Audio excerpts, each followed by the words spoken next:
ऐसा शहर where you can define luxury on multiple levels. Most of the A+ category developers are already in this market like DLF, Adani, Mahindra, Godrej, so and so. और बहुत ऐसे हैं जो यहाँ पे अपनी ज़मीन खरीद कर और अपना नया प्रोजेक्ट लाना चाहते हैं. But today we have with us a man who is trying to bring Rajasthan Gurgaon, not in terms of culture or anything else, in terms of investment. एक ऐसी इन्वेस्टमेंट जो अभी तक तो दिल्ली एनसीआर में ना किसी ने सुनी ना किसी ने देखी. एक ऐसी investment which is directly linked with Indian government and state government of few states, I would say. This is Ankush Sardana from Elite Edge, and we have with us the man of the hour, Mr. Deepak Gehlot. So, Deepak ji, thank you so much. केम छो sir. मजा मजा. सो दीपक जी, ये जो GCR का जो concept था, ये दिल्ली एनसीआर को सबको पता है sir, which is golf course road, Raghavendra मार्ग. कैसे बना, क्या बना, DLF क्या है, क्या चीजें हैं. मार्केट में ना एक नई टर्म चल रही है सर, GEC. मैं ये बिलीव करता हूँ कि सर वो आपने फैलाई है शायद. तो ये GEC क्या है सर? ये GEC अंकुश जी ग्रीन एनर्जी कॉरिडोर है. और ऐसा नहीं कि मैंने फैलाई है, जो लोग न्यूज़ देखते हैं, मीडिया से रूबरू रहते हैं, उन सबको पता है GEC. प्रधानमंत्री कोविड के दौरान से ही लगातार ये इस सोलर एनर्जी, रिन्यूएबल एनर्जी के ऊपर बात करते हुए आ रहे. जब वो प्रधानमंत्री बनने के 1 महीने बाद ही उन्होंने कह दिया था कि मैं भारत की फॉसिल फ्यूल और कोल के ऊपर निर्भरता 90% तक कम कर दूंगा आने वाले कुछ वर्षों में. जब उन्होंने कहा था कि मैं कड़वी दवाई पिलाऊंगा, तब से तो सबको पता है, लोगों को पता था. हाँ, ये जो लोग थोड़े व्यस्त रहते हैं अपने काम धंधे में, रोजगार में, तो उन लोगों को नहीं पता था. अब धीरे धीरे उन सबको पता चल रहा है. सर मुझे लगता है ज़रूरी भी है.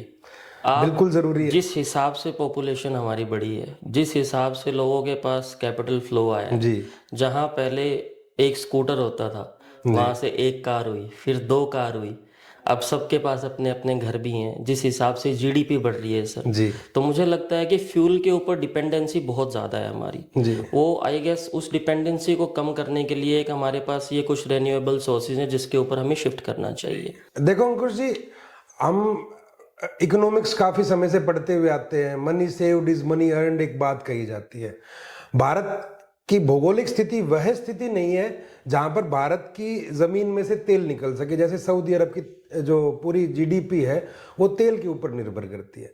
भारत के पास जो अपने संसाधन है वो है रिन्यूएबल एनर्जी के ऐसे प्राकृतिक संसाधन जिनका लगातार उपयोग किया जा सके और वो कभी भी कम ना हो. जी जी जी जी. तो जब भारत अपने आप को विश्व गुरु बनाने की तरफ बढ़ रहा है तो भारत अपने खर्चों को कम करेगा, इंपोर्ट को कम करेगा, एक्सपोर्ट को बढ़ाएगा, तब भी हमारा एक बहुत सतत विकास होगा.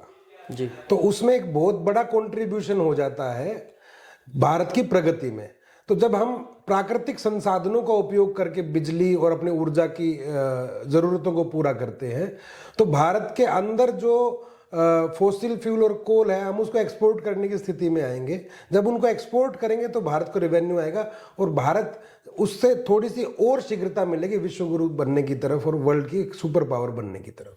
सर ये तो चलो ये बात हुई कि why renewable energy sources are important for us and इनके इम्पैक्ट क्या होंगे फ्यूचर में. बट इस स्टेज पे, इस प्लेटफॉर्म पे ये हमारे लिए या अपने व्यूअर्स के लिए इन्वेस्टमेंट अपॉर्चुनिटी कैसी है? मतलब ऐसा क्या है कि यहाँ के लोग इस स्कीम में या इसमें कैसे क्या एंटर करें, कैसे हो सकता है ये चीज़ें? देखो अंकुश जी, आपका सवाल बिल्कुल सीधा और स्पष्ट है, लेकिन इसके जवाब में मैं पूरा किसी को कोई कंफ्यूजन ना रहे इस चीज को ध्यान में रखते हुए इसका पूरा शुरू से लेके बैकग्राउंड बताते हुए मैं अंत तक आज की स्थिति तक जवाब देता हूं. जब नरेंद्र मोदी जी गुजरात के मुख्यमंत्री थे तो उन्होंने गुजरात की ऊर्जा की जरूरतों को पूरा करने के लिए उनके मन में एक विचार आया कि जो इरिगेशन की कैनाल्स हैं, जो खेती के लिए जो इरिगेशन की हर राज्य में रहती है, जो कैनाल्स रहती है, उन्होंने उनके ऊपर सोलर पैनल्स लगवाए. अच्छा जी, ठीक है. तो जब वो सोलर पैनल लगवाए तो जब कैनाल के ऊपर लग रहे हैं सोलर पैनल्स, हाँ जी, तो उसके लिए सरकार को कोई अलग से जमीन खरीदने की जरूरत नहीं पड़ी। बिल्कुल। हाँ, वो तो उसके ऊपर तो खाली है, उसके खाली ऊपर है, लगा हाँ, हुआ। उसका कोई उपयोग भी नहीं हो रहा था। उन्होंने उसके ऊपर सोलर पैनल लगवाए। उससे दो फायदे तो ये हुए कि एक तो पानी का इवेपराइजेशन कम हो गया, तो खेतों तक पूरा पूरा पानी पहुंचने लग गया।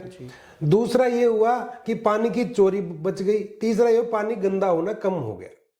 सर, मोदी जी, सॉरी बीच में टोक रहा हूँ आपको, मोदी जी का एक मेरे को इंटरव्यू याद है जिसमें उनका आइडियोलॉजी का मेरे को आइडिया तब लग गया था कि जब उन्होंने कहा था कि जो सरकारी बसें चलती हैं जी स्टेट के अंदर, हाँ उन सरकारी बसों के ऊपर एक छोटी सी विंड टरबाइन लगेगी जी कि जैसे जैसे बस मूव करेगी वो विंड टरबाइन चलेगी, एटलीस्ट वो इतनी एनर्जी तो प्रोड्यूस कर पाएगी कि वो खुद को पावर कर पाए। जी। तो वो तो सर विजनरी मैन है, उनकी विजन अलग है सर, अलग लेवल पे। हाँ, बिल्कुल उसी आइडिया के ऊपर अभी नितिन गडकरी जी काम कर रहे हैं।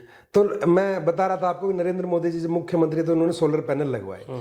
तो उसके बाद उन्होंने एक और कमाल किया, उन्होंने उन विंड पैनल सोलर पैनल्स के नीचे टरबाइन्स लगवा दी। जब भी उन कैनाल्स में पानी चले तो टरबाइन चले, तो उससे भी बिजली पैदा हो। तो एक ऊपर से तो कई निशाने मार दिए। तो उससे फायदा ये हुआ, ये सफल प्रयोग रहा उनका। गुजरात की ग्रामीण क्षेत्रों की ऊर्जा की आवश्यकता का बहुत लंबा चौड़ा हिस्सा वहीं से पूरा हो गया। तो जब मोदी जी प्रधानमंत्री बने तो उन्होंने ज्योग्राफिकल सर्वे करवाया। ज्योग्राफिकल सर्वे करवाने के बाद उन्होंने आइडेंटिफाई किया कि भारत में रिन्यूएबल एनर्जी के लिए कौन कौन सी जगह उपयुक्त है।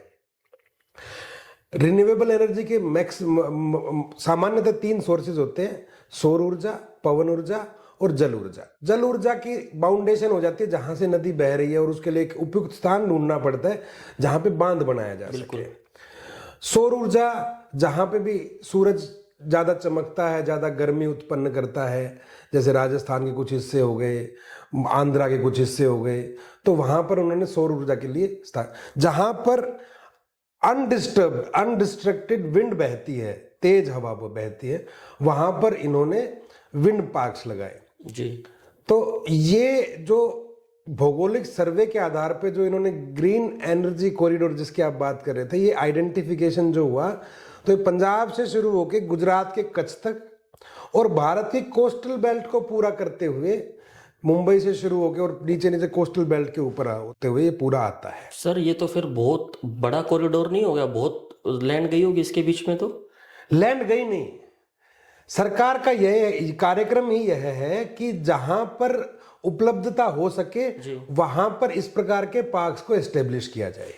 तो इसका मतलब ये है कि वो एरिया डिफाइन कर दिया बट उसका टाइटल चेंज नहीं किया लैंड। हाँ, टाइटल चेंज नहीं किया। अच्छा। वो जो एग्रीकल्चर लैंड है किसानों के पास है तो वो एग्रीकल्चर लैंड है किसानों के पास ही रहेगी। ठीक है जी। वो गवर्नमेंट लैंड है तो गवर्नमेंट के पास ही रहेगी। विंड पार्क्स जो लग रहे हैं वो जंगली एरिया में, फॉरेस्ट लैंड्स पे ज्यादा लगते हैं, पहाड़ों के ऊपर, जैसे राजस्थान, नॉर्थ इंडिया में देखें तो अरावली की जितनी पहाड़ियां उनके ऊपर अब विंड पार्क्स लगने शुरू हो गए। बॉर्डर की जितनी जमीन है पाकिस्तान बॉर्डर के साथ साथ, अब पाकिस्तान बॉर्डर पे एक वहां से तो कुछ ऐसे, अब भारत को कोई उपयोगिता उस जमीन की हो नहीं रही थी, वहां पर पवन चक्कियां बड़ी बड़ी लगा दी, अब लगनी शुरू हो गई। उपयोगिता आ जाएगी सर थोड़े टाइम में, आप थोड़ा सा विश्वास करो। ये तो वैश्विक स्तर की बातें हैं अंकुश जी। तो अभी तो हम जिस चीज के ऊपर जो कर सकते हैं और जो हो रहा है हम तो उसी की बात कर रहे हैं। तो सर ये तो अगर मान लो इतना बड़ा लैंड पार्सल है तो इसको तो कवर करने में मेरे हिसाब से काफी समय लगेगा फिर सरकार को, क्योंकि अगर आप बात कर रहे हो पंजाब से Gujarat, Rajasthan included in between, तो ये बहुत बड़ा लैंड पार्सल 900 किलोमीटर के आसपास है। तो 900 किलोमीटर का पैच लेफ्ट और राइट साइड पे कवर करने में तो बहुत ज्यादा समय नहीं लगेगा इसको। फिर शुरुआत तो कभी करनी थी, और जब आप जाके देखेंगे तो आप देखेंगे बहुत लंबे चौड़े क्षेत्र में शुरुआत होके काम हो चुका है। अच्छा जी। मानते हैं कि बहुत लंबा चौड़ा क्षेत्र और भी बाकी बचा हुआ है जहां पर कार्य प्रणाली शुरू की जा रही है। अभी 22 तारीख को मोदी जी बीकानेर गए थे। ठीक है। 22 मई को, अच्छा, इसी 22 मई को 2025 को उन्होंने 25,000 करोड़ रुपए सिर्फ इन्हीं परियोजनाओं के लिए वहां पे सैंक्शन किए हैं टू द स्टेट गवर्नमेंट। अब स्टेट गवर्नमेंट और कनेक्टिविटीज बना के नए कंपनीज को वापस से इनवाइट करेगी कि आप यहाँ पे और सोलर पार्क लगाओ, फिर कंपनीज आके अपनी बिडिंग करेंगी, फिर वहां पे और सोलर पार्क लगेंगे। तो ये सतत प्रक्रिया चल रही है। अभी गुजरात में विश्व का सबसे बड़ा सोलर पार्क बन रहा है, विश्व का सबसे बड़ा। और आपको यह जानकर खुश होगी कि अभी भी विश्व का सबसे बड़ा सोलर पार्क राजस्थान में जो है, जोधपुर में, वो भी भारत में ही है। अच्छा, तो फर्स्ट नंबर भी हमारा है और सेकंड नंबर भी हमारा ही है। हाँ, अभी तक जो ऑपरेशनल है विश्व का सबसे बड़ा सोलर पार्क वो भारत में राजस्थान के जोधपुर में है। और उससे भी कई गुना जो बड़ा पार्क बन रहा है वो गुजरात के खवड़ा, जो कच्छ के नजदीक पड़ता है, वहां पे है। ठीक है sir, you just talked about the companies and the land lease bidding and everything. So how does the schematic works? मतलब क्या है, लैंड तो किसान की होगी या सरकार की होगी, तो जो ये कंपनीज हैं जो ये बिड कर रही हैं, ये कौन सी कंपनीज हैं, क्या करती हैं, और ये कैसे, क्या सिस्टम कैसे चलता है ये पूरा का पूरा? देखो, इस एक जो ये सोलर पार्क वाली जो कड़ी मैंने जैसे आपको बताई थी, इसमें 4 मुख्य कड़ियां हैं जी। एक सबसे पहले तो किसान आ जाता है, जो सबसे छोटी जिसके पास जमीन है जी जी। दूसरा आ जाता है सोलर कंपनीज जी। तीसरा आता है स्टेट गवर्नमेंट, चौथा आता है सेंट्रल गवर्नमेंट। ठीक है सर। इसमें इंडिविजुअल हर एक एंटिटी का एक अलग काम है, अलग प्रोसेस है और उसकी अलग जिम्मेदारी है। मैं इसको समझाना चाहता हूं आपको कैसे। ऊपर से शुरू करते हैं जी। केंद्र सरकार के पास एक कंपनी है पावर ग्रिड। ठीक है सर, ये तो जो सरकारी कंपनी है, गवर्नमेंट कंपनी जी। तो पावर ग्रिड वो कंपनी है जो पूरे देश में ऊर्जा का आदान प्रदान करती है हाई टेंशन तारों के। Right sir. तो पावर ग्रिड के जो ग्रिड सेंटर्स लगे हुए हैं, जो पूरे देश में अलग अलग राज्यों में लगे हुए हैं, वो ग्रिड सेंटर स्टेट गवर्नमेंट से एनर्जी कलेक्ट करेंगे। ठीक है सर। पूरे देश में सप्लाई होगी। ठीक है सर। जो सोलर कंपनीज पार्क लगाएंगी वो अपने पार्कों को स्टेट गवर्नमेंट से को बिजली देगी। ठीक है सर। तो state government will become the collection centre from the solar parks and will deliver the electricity to the power grid. ठीक है सर। और आपने समझाया ऊपर से, अगर मैं बेस से समझना चाहूं तो किसान की जमीन के ऊपर सोलर कंपनी लीज पे, जिसने किसान से जमीन ले ली लीज पे फॉर सम टर्म, वो बिजली जो वहां से निकली वो उस कंपनी ने बिजली दी स्टेट गवर्नमेंट को जी, पंजाब, राजस्थान या गुजरात जो भी स्टेट गवर्नमेंट है, और स्टेट गवर्नमेंट ने वो बिजली दी पावर ग्रिड को, विच इज सेंट्रल ऑर्गेनाइजेशन। और जो बिजली पावर ग्रिड के पास गई वो फिर इक्वली डिस्ट्रीब्यूट होगी as per the requirement to the different states. ये मैं समझ पाया जी। तो और इस बिजली बनती कितनी है और कितनी बन सकती है, अभी इसका 1/10 भी काम नहीं हुआ है। और सिर्फ जैसलमेर, जोधपुर और बीकानेर, ये 3 डिस्ट्रिक्ट भारत की डोमेस्टिक एनर्जी को 4 दिन तक पूरा कर सकते हैं। ये इतनी बिजली बनाते हैं। और ये जो 4 डिस्ट्रिक्ट आपने बताए, इसके अंदर या विद इन रेडियस जो सोलर पार्क बन रहे हैं, आज किस स्टेज पे हैं सर? कितना बन गया है ये? जैसे मैंने अभी आपको बताया, विश्व का सबसे बड़ा सोलर पार्क जो ऑपरेशनल है वो भारत में है, बडला सोलर पार्क जी। बडला सोलर पार्क 56 स्क्वायर किलोमीटर में बना हुआ है। 56 स्क्वायर किलोमीटर? हाँ सर, 56 स्क्वायर किलोमीटर अगर मैं सही समझू तो दिल्ली 31 किलोमीटर स्क्वायर में। दिल्ली 31 है। दिल्ली गुड़गांव को मिला के ये लगभग उसके नजदीक पहुंच जाएगा या थोड़ा बहुत ऊपर नीचे। ये ऑपरेशनल है? ये ऑपरेशनल है, yes, it is operational right now. अच्छा, ठीक है सर। तो और जो सोलर पार्क्स जो और वहां पे और अनेकों सोलर पार्क लग चुके, प्राइवेट कंपनीज के लग चुके, जिंदल का ऑपरेशनल है, टाटा का ऑपरेशनल है, एनटीपीसी का ऑपरेशनल है, रिन्यू का ऑपरेशनल है, सनशोर का ऑपरेशनल है, एक्मे का ऑपरेशनल है, अवाडा का ऑपरेशनल है, वारी का ऑपरेशनल है, और अनेकों बहुत सारी कंपनियां हैं जिनका सोलर पार्क, जिनके बड़े बड़े सोलर पार्क वहां पे ऑपरेशनल है। और मैं आपकी जानकारी के लिए बता दूं, एक सोलर पार्क का साइज इतना बड़ा रहता है कि अगर आप उसकी बाउंड्री पे चलेंगे तो एवरेज सोलर पार्क, जो एवरेज, ना छोटा ना बड़ा, एवरेज सोलर पार्क की बाउंड्री 100 से 125 किलोमीटर की होती है। बाउंड्री एज इन सरकमफेरेंस की हम बात सरकमफेरेंस जो है 100 से 125 किलोमीटर का रहता है। क्या बात कर रहे हो सर? सच में। मैं आपको एक और अनुमान देता हूं, सिर्फ जैसलमेर डिस्ट्रिक्ट यूरोप के 25 देशों से क्षेत्रफल में बड़ा है।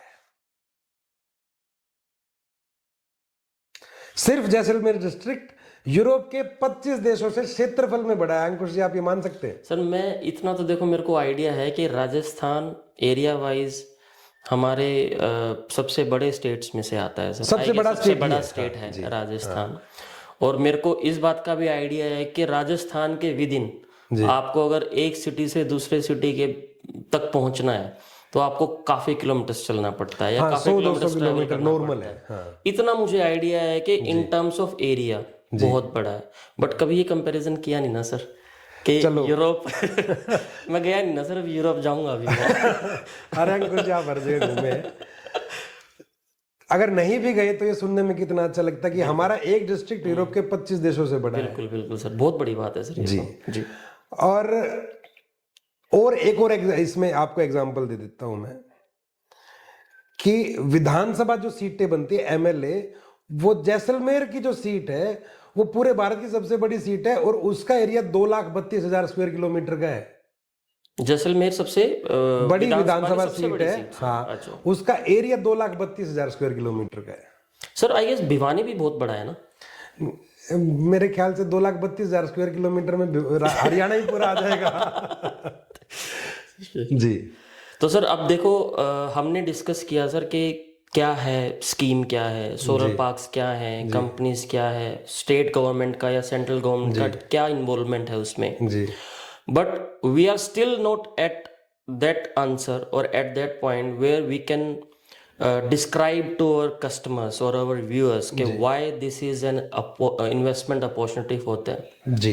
I mean कि वो एज ए सोलर पार्क जो कंपनी है वो एंटर कर रहे हैं यहाँ पे, या उनके लिए हमारे पास क्या ऑफर है, ऐसी क्या चीज है कि जो पूरी मार्केट से हटके है, डिफरेंट है, सेफ है, सिक्योर है, वो क्या चीज है सर? तो land is a subject to state. ठीक है सर, बिल्कुल है सर। हर राज्य की लैंड की पॉलिसीज डिफरेंट होती है। बिल्कुल होती हैं सर। तो जब हम नॉर्थ इंडिया के इस रीजन की बात करते हैं, तो राजस्थान की जब हम बात करें तो हम वहीं के एग्रीगेटर्स हैं जी। जब स्टेट गवर्नमेंट कोई भी पावर ग्रिड से लेके, जो सेंट्रल गवर्नमेंट का है, वहां से लेके कोई भी जीएसएस एक ग्रिड सबस्टेशन लगाती है, तो उसके 5 किलोमीटर रेडियस का एरिया सोलर पार्क लगने के लिए उपयुक्त हो जाता है जी। और उस क्षेत्र में स्टेट गवर्नमेंट कंपनीज से बिड इनवाइट करती है कि आप यहां पे आके सोलर पार्क्स लगा सकते हैं। तो वो कंपनीज बिड करती है and state government advise those companies कि take the land from the farmer on lease. वो खरीद नहीं सकती वो। हाँ, वो खरीद नहीं सकते उसको, ताकि किसान की एक आजीविका लंबे समय तक चलती रहे, उनको किसी प्रकार की समस्याओं का सामना ना करना। बिल्कुल समझ गया गहलोत साहब। Concept is very very clear. Involvement of central government is clear, state government is clear, involvement of these solar companies is very clear, but still we are not at that point where we can explain to our viewers कि why this is an investment opportunity for them। ऐसा क्या है, वो कैसे किस चीज में enter कर रहे हैं एज एन इन्वेस्टमेंट? जी अंकुश भाई, आप रियल्टर हैं, आप बहुत लंबे समय से जानते हैं base of the real estate is land. बिल्कुल है सर, सदा से है सर। हाँ, जब किसी भी सोलर कंपनी को अलॉटमेंट मिलती है आफ्टर बिडिंग कि आपको यहां सोलर पार्क लगाना है, तो उसके बाद वो हमारे पास आते हैं, जो गवर्नमेंट ने उनको खसरे नंबर दे रखे हैं कि इन खसरे नंबरों की जमीन आप लीज पे ले लीजिए। हमारे पास एज इन किसान के पास? किसान के नहीं, एग्रीगेटर के पास। एग्रीगेटर के पास, ठीक है जी। कि तो वो खसरे नंबर पे हमें आके बोलते हैं कि आप इन गांवों की जमीन हमें जितनी हो सके लीज पे दिला दीजिए। कंपल्शन नहीं है किसान के ऊपर कि उसको जमीन देनी ही देनी है, अगर वो चाहे तो दे सकता है, अपनी खेती भी कर सकता है। अपनी खेती भी कर सकता है। अंकुश भाई, जिन जमीनों पे सोलर पार्क लगे हुए हैं और जहां पे अलॉटमेंट हो गई जी, उनमें से कुछ किसान अपनी जमीनों को बेच रहे हैं, और ये बात ओपन नहीं है मार्केट में। अच्छा। जी। तो वो जमीन यहाँ के जो बड़े बड़े इन्वेस्टर्स हैं वो अपनी बांध रहे हैं, किसी के पास 1000 एकड़ है, किसी के पास 2000 एकड़ कर ली, किसी ने 5000 एकड़ कर ली। इतनी इतनी जमीनें लोगों ने अपनी वहां पे इकट्ठी कर ली। लोगों को इस बारे में पता ही नहीं है। मैं उसी चीज को इस मार्केट में ओपन कर रहा हूँ।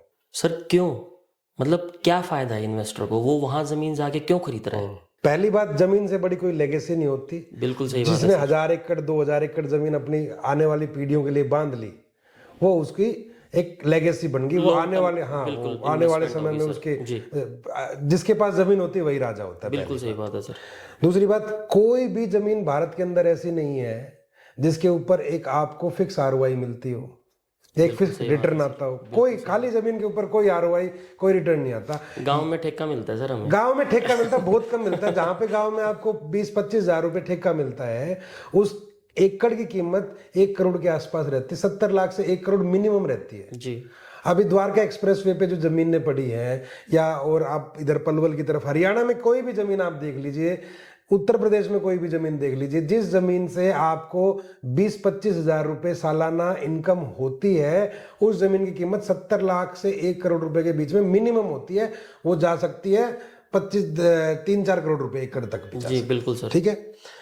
तो भारत की सबसे सस्ती जमीन 5 से 7 लाख, 8 लाख, 10 लाख रुपए एकड़ है सर। 5 से 7 लाख रुपए एकड़? 5 से 7 लाख से 9 लाख, 10 लाख रुपए एकड़, एज पर लोकेशन। कोई हाईवे की जमीन है, कोई स्टेट हाईवे की जमीन है, कोई थोड़ी अंदर की जमीन है, कोई पथरीली जमीन है। तो 5 लाख से शुरू होके 10 लाख रुपए एकड़ की जमीन। ठीक है। ठीक है साहब। 25 हजार रुपए पर एकड़ पर ईयर गवर्नमेंट की गारंटीड रेंट। अब मैं बताता हूं गारंटीड कैसे, गवर्नमेंट के द्वारा। जैसे स्टॉक मार्केट को सेबी मॉनिटर करता है, ऐसे इस सारी ट्रांजैक्शन को SECI, Solar Energy Corporation of India, Bharat सरकार ने एक मॉनिटरी कमेटी बना दी जो इन सब चीजों को मॉनिटर करती है, सेबी की तरह ही वो मॉनिटर करती है।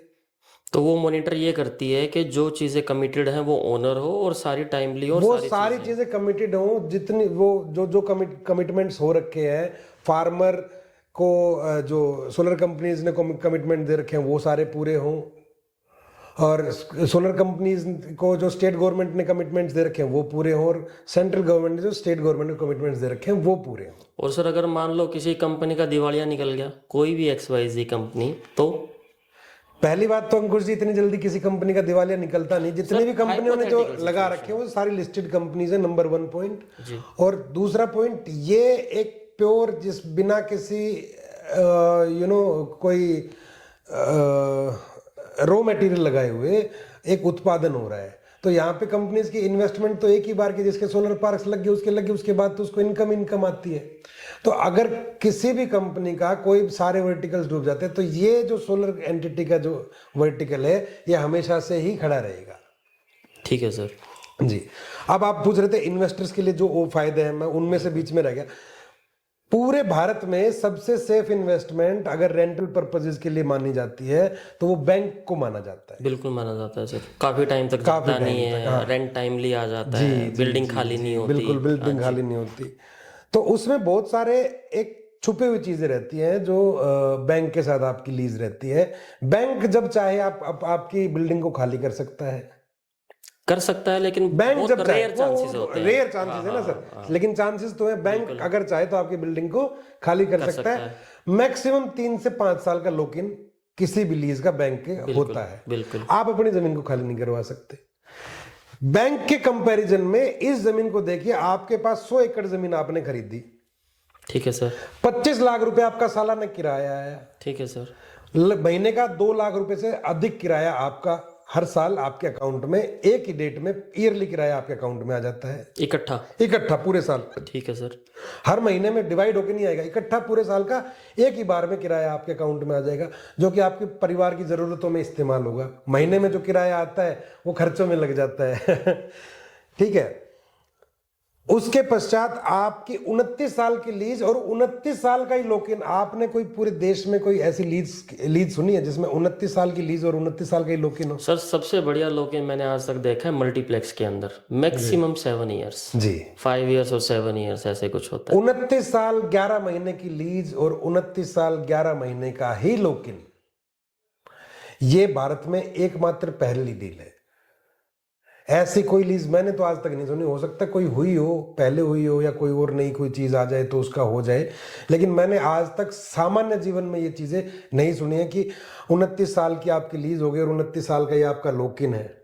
कंपनी नहीं होता सर, कहीं नहीं होता। कंपनी छोड़ के जाएगी तो आपको 29 साल का आपका रेंट दे के जाएगी। और ये सेफ गार्ड करता है सेकी। यस, ये सारा सेफ गार्ड करेगा सेकी। ठीक है। कोई भी कंपनी जब आप जमीन लीज पे लेती है, सोलर पार्क लगाती है वहां पे, तो उसमें बहुत हेफ्टी इन्वेस्टमेंट्स रहती हैं। तो सेकी को उनको अपनी इन्वेस्टमेंट्स को लेकर बैंक गारंटीज देनी रहती है, ऑनर करनी पड़ती है। तो जैसे जैसे वो किसानों को उनका किराया देते रहते हैं, तो वैसे वैसे अपनी बैंक गारंटी को वहां से रिम्बर्स करवाते रहते हैं। अच्छा, ठीक है सर।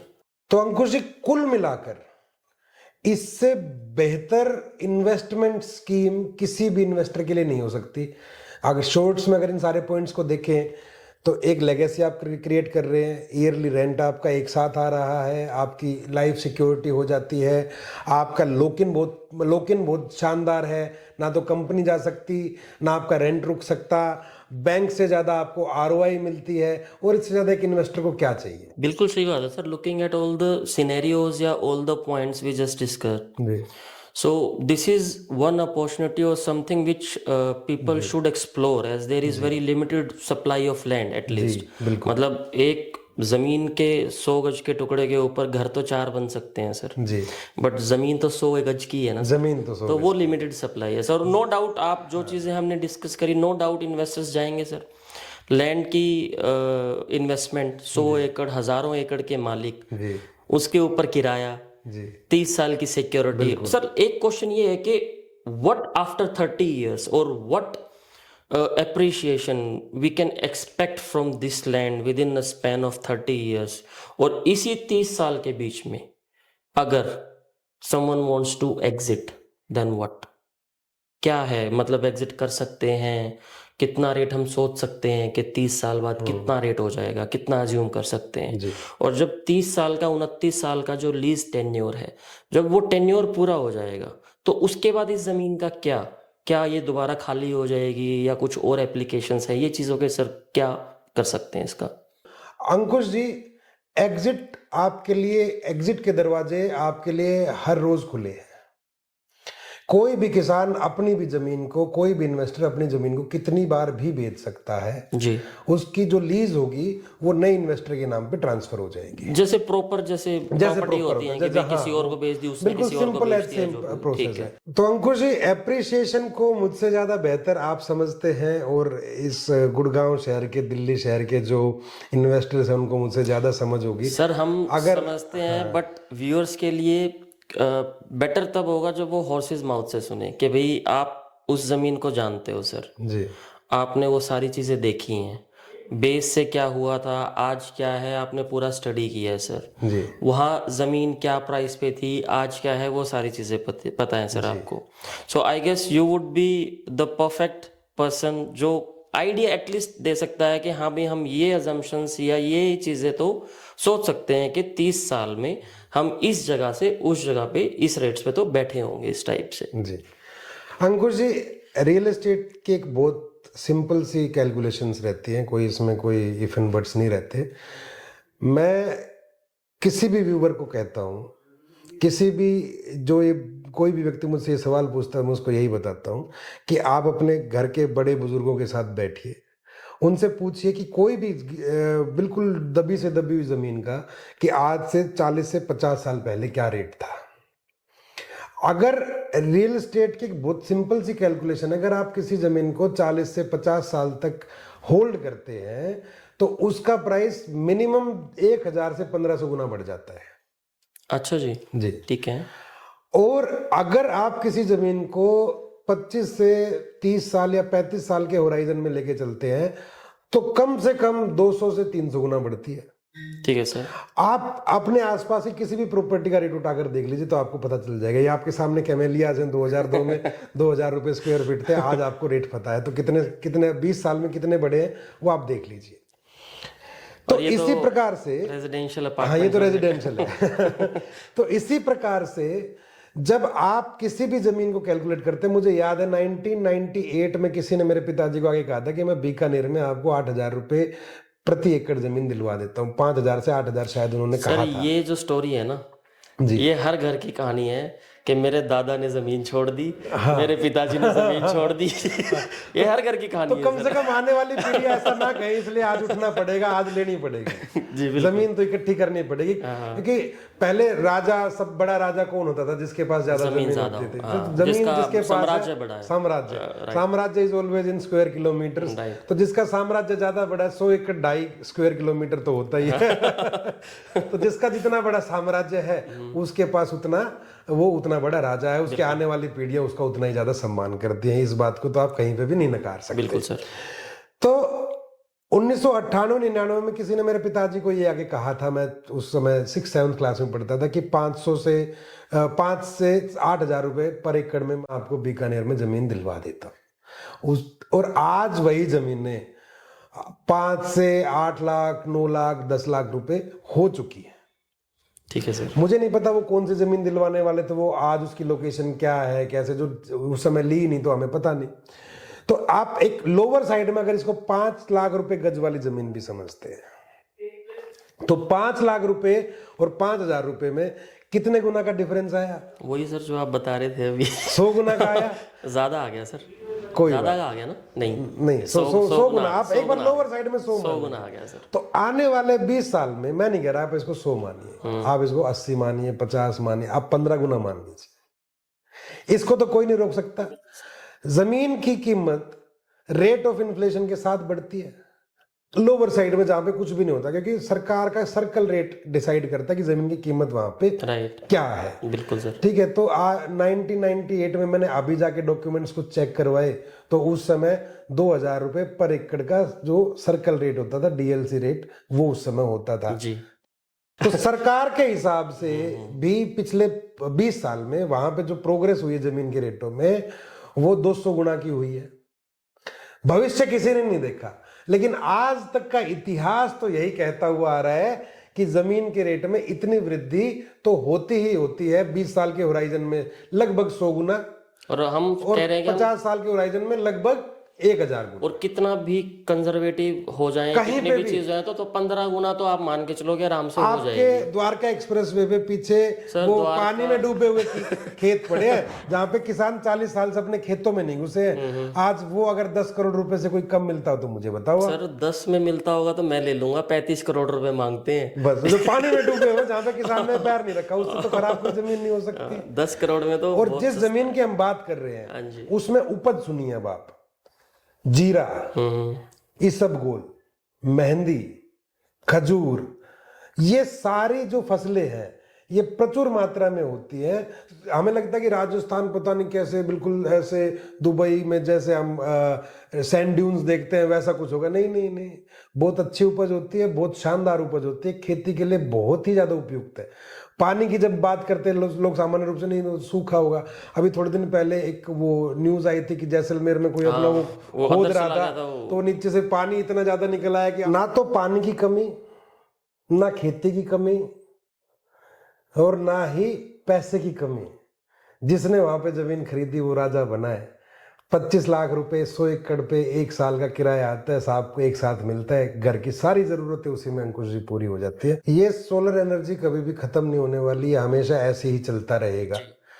30 साल जब आपकी लीज पूरी हो जाएगी तब ये कंपनी आपके पास आएंगी, आपसे पूछेंगी कि आप इसको दोबारा से लीज पे देना चाहते हैं या नहीं चाहते। जब आप उनको कहेंगे कि हाँ हाँ we are ready to give, तो वो आपसे दोबारा से लीज पे ले लेंगे उस समय के जो रेट्स होंगे उसके हिसाब से, नए जो लीज रेट्स पे। ठीक है। क्योंकि आपका 30th रेंट जो इसमें आएगा वो भी 50,000 रुपए पर एकड़ के आसपास आएगा उस समय पे। जो एप्रिसिएशन जो इसमें रेंट में हो रहा है उसके हिसाब से अगर 50,000 रुपए पर एकड़ पर ईयर का रेंट आपको उस समय तक बन चुका। और ये एप्रिसिएशन कितने टाइम के बाद है सर? ये हर 2 साल के बाद 5% आपका रेंट बढ़ता है। अच्छा ठीक है सर। जी। सरकारी चीजों में इसी प्रकार से रेंट पड़ते हैं अंकुश जी। बट ठीक है सर, जमीन पे रेंट जहाँ आता ही नहीं वहाँ एटलीस्ट जमीन पे हाँ कुछ आता नहीं तो एप्रिसिएशन आपको मिल रहा है, एक फिक्स रेंट मिल रहा है। यदि आप कहेंगे कि मेरी जमीन को खाली कर दो तो वो आपकी जमीन को खाली कर देंगे। अब आप as per the government rules आपने CLU करा के वहां पे चाहे रिजोर्ट बनाइए चाहे फार्म हाउस बनाइए, जो आपका वो तो ऐसे लैंड मतलब मैं कुछ भी यूज कर सकता हूँ, मैं चाहे मेरा घर बनाऊं, मैं चाहे मेरा घर कुछ भी बनाऊं बनाए आप, वो आप उसके लिए स्वतंत्र हैं। तो ये इस जमीन की एप्लीकेशन है। आप खेती करना चाहे बहुत अच्छी खेती रहेगी। आप अगर उस पे ऊपर कोई कमर्शियल एक्टिविटी करना चाहें तो जो सरकारी नॉर्म्स है उनको पूरा करके जो भी आप करना चाहें उसकी आपको पूर्णतया परमिशन मिलेगी। अगर आप उसी सोलर कंपनी को दोबारा से लीज पे देना चाहें, आई एम श्योर लोग वही करेंगे, क्योंकि जिसने एक बार जमीन खरीदी वो they are enjoying their rents from last 7-8 years, तो उनको बड़ा मजा आ रहा है इन सब चीजों में। तो कोई भी ऐसे रिपीट नहीं करने वाला, सबको एक श्योरिटी अपने दिल में है कि कुछ नहीं हुआ तो ये तो चल ही रहा है। बिल्कुल सही बात। व्यापार में नुकसान हो गया तो साल के X अमाउंट तो हमारे पास आ ही रहा है, तो उसमें अपना घर आसानी से चलता है। सर बिल्कुल, एज आई सेड अर्लियर कि this is something new for the market, क्योंकि मेरे काल में भी अभी तक जितना मुझे समय हुआ है रियल एस्टेट में, मैंने भी ऐसी कोई चीज़ अभी तक देखी नहीं है, ना कोई सुनी है। So this is the first time I am hearing about this opportunity for the buyers. So मेरे हिसाब से सेफ्टी एंड सिक्योरिटी के हिसाब से कोई चैलेंज नहीं है इन चीज़ों के अंदर किसी भी प्रकार। और इन टर्म्स ऑफ इन्वेस्टमेंट भी आई गेस एक तो स्टेटस सिंबल सर क्रिएट करता है। आप, मैं अगर किसी को बताऊं कि भाई 200 एकड़ जमीन है तेरे भाई के पास, हाँ। तो कोई ये थोड़ी पूछता कि फसल कितनी हो रही है उस पे नहीं, और असल मान लो फसल भी पूछ लेगा तो फसल से तो कुछ बेटर ही निकाल पा रहा हूँ मैं उसके अंदर भी। देखो अब बहुत सारे इन्वेस्टर्स अपने गोवा में इन्वेस्टमेंट्स कर रहे हैं, जी नॉर्थ हाँ, इंडिया से ये ट्रेंड अभी लेटली चला है बहुत। गुजरात में धोलेरा सिटी में कर रहे हैं, ये तो सर बहुत चल रहा है। देखो एप्रिसिएशन वहां पे भी आएगा, लेकिन गाय तो वही अच्छी लगती है जो दूध देती है। बिल्कुल सही बात है सर। वही एप्रिसिएशन यहाँ रहेगा, वही एप्रिसिएशन यहाँ रहेगा, और लैंड्स में एप्रिसिएशन ज्यादा रहता है basically when you are comparing them with the plots and flats and societies, और इस तरीके की जब तो लैंड का एप्रिसिएशन हमेशा से ज्यादा रहता है। राइट। तो यहाँ पे आपको आपके इन्वेस्टमेंट के साथ एक अच्छी रेंट, वहां पे सिर्फ लोग एप्रिसिएशन के लिए इन्वेस्टमेंट करते, यहाँ पे एप्रिसिएशन के साथ आपको पर ईयर एक बहुत अच्छा खासा रेंटल मिल रहा है जो आपके परिवार की जरूरत नहीं, बिल्कुल बिल्कुल सर, मैं वही कह रहा हूँ कि in terms of safety, security या इनकम मेरे हिसाब से बहुत बढ़िया अपॉर्चुनिटी है। And also as I said कि जो लैंड है दैट इज वेरी लिमिटेड, वो जितनी है उतनी है, बढ़ नहीं सकती। अनटिल अनलेस आप समुद्र में ही रेत भर भर के करके अपने आइलैंड क्रिएट करते रहो, वो बात की बात है। बट जो ज़मीन है वो है, और ऐसी ज़मीन जिसके ऊपर आपको किराया आ रहा है ये कहीं नहीं मिलेगा। So you won't find this opportunity again. Somewhere on the screen you'll be able to see a phone number or some email ID. You can reach out to us on that. And with that note, this is your host Ankush Sardana from Elite Edge with Mr. Deepak Gehlot and signing off. Thank you so much.